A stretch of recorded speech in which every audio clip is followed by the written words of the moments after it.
In this video, we'll talk about variables, data types, and variable declaration. Almost every programming language has some concept of variables and data types, and so it's a pretty important concept. What is a variable? Basically, it's a container in memory where you store information. And variables have data types. Whenever you actually tell Visual Basic, for example, that you want to create a new variable, you have to tell it what kind of data you plan on placing in that variable, because it needs to know how much space to put aside in memory for that variable or that container. So the way that you define all that information is through a variable declaration or variable dimensioning. And the syntax for that is something like this: dim counter as integer. So what I've done right now is I've used a dim statement, which basically tells Visual Basic, get ready, we're going to declare a new variable. And then I used the word counter. I could have used any word I wanted to, but let's say, for example, I wanted to use this to count how many times something happens in the application. So that's one of the very first best practices that you want to be aware of, that you should always choose variable names that are descriptive so that the code is self-explanatory. I could have named it something like CTR, but if somebody comes later, they won't understand that I actually meant counter and not center, or some other three-letter acronym. So now that I have the word counter, I can do something like this: counter equals 1. And then I can do messagebox.show counter. Now what did I do here? I set a value of 1 into my variable. This is very much like the way that we used properties in the previous lessons. So the question that sometimes gets asked is, do I have to dimension the variable? And the answer is actually no, you don't have to dimension a variable. Now in this case, if I were to remove this line of code, we will see an error pop up underneath every instance of the word counter. And the reason is because we have a setting in our project by default that says that we must declare our variables, but we could shut that off if we wanted to. Let's go and select, right-click on the name of the project here in the Solution Explorer, and then select Properties. And under this Common Properties, select Build, and you'll notice here we have this word Option Explicit on. Let's go ahead and turn that off for just a moment and talk about the dangers of not declaring variables.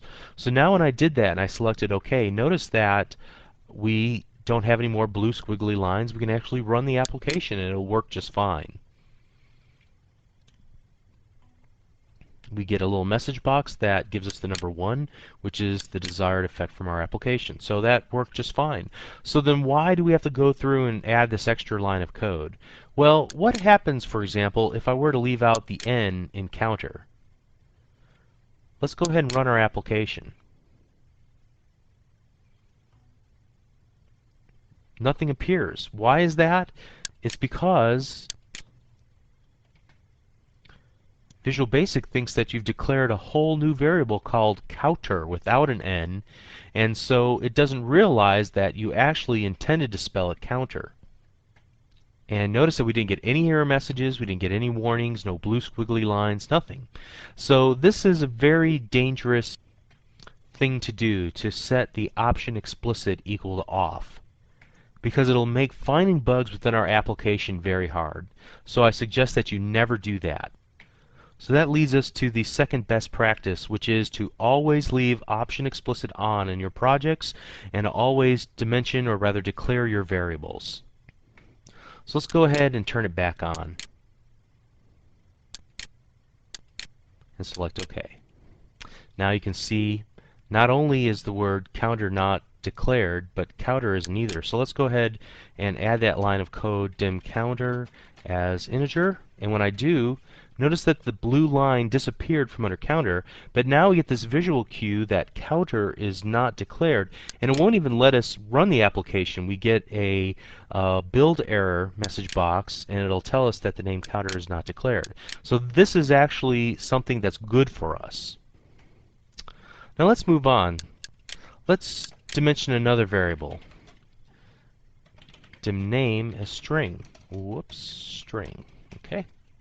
And now inside a name, I can put Bob, or I could even set name equal to counter. So I can set variables equal to the value of other variables. And then I can display name in a message box. So based on the code here, what do you think will appear in the message box? The word Bob or the number 1? Let's go ahead and run it and find out. The number 1 does. And the reason it shows up is because even though we set the variable value to Bob the first time, we actually overwrote what was in memory by changing it to the value of counter. And also I want you to notice the difference. Whenever I set it equal to a string, notice that I use quotation marks around it, but whenever I wanted to set it equal to a variable, there's no quotation marks. What if I were to take the quotation marks off of Bob? Notice that I get a blue squiggly line that's saying that Bob is not declared. It thinks that we made a mistake. It thinks that we intended to create a variable named Bob, but in fact we just wanted to put a literal string and store it into our name variable. But did you find something troubling as we went through this exercise? Did you notice that name is a string and counter is an integer? How is it that we're able to set the value of counter equal to name? That doesn't seem like it should work. After all, we told Visual Basic that we intended to use name as a string, not as an integer. And let's see if the reverse will work. Counter equals name. It actually works. The reason this works is because of a feature called, affectionately called evil type coercion, which means that behind the scenes, to help you out, Visual Basic is going to convert variable types for you. This is also known as data type conversion. And in this case, the data type conversion happens implicitly without our knowledge. I'd like to suggest to you that this is not desired, and that as the third best practice that you should turn on another option. Let's go back to our properties for the project, and under the build, select option strict equals on. This forces explicit conversion and does not allow evil type coercion or implicit conversion. So now when we do this, notice that we get a little blue squiggly line in a pop-up box that says option strict on disallows implicit conversions from integer to string. In a nutshell, that means that we take full responsibility for all type conversions. This is another place where it might not be very obvious starting out why you would want to take the extra effort to actually explicitly convert an integer to a string when Visual Basic does that for you so easily. But this is another source of potential bugs within your application that are hard to find and resolve. So what we can do instead is actually do an explicit conversion, and every integer that you'll ever create in .NET has a toString method, and so we can do a type coercion explicitly by doing this. So even though it's the number 1, it's actually converted to the same thing as this. Name equals 1. Notice the quotes around it, because this is a string 1, which is different than an integer value of 1, the number 1. Let's go ahead and get rid of this. So as we begin to close this lesson, you might be wondering, how do I know which of the different variable data types I should use for my variables?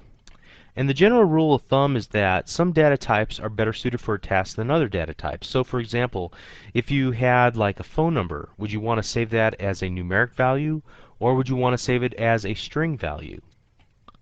How about a currency? Would you want to save a money amount as a integer value or a string value or possibly a double value? Well, it all depends on how that information is going to be used by your application.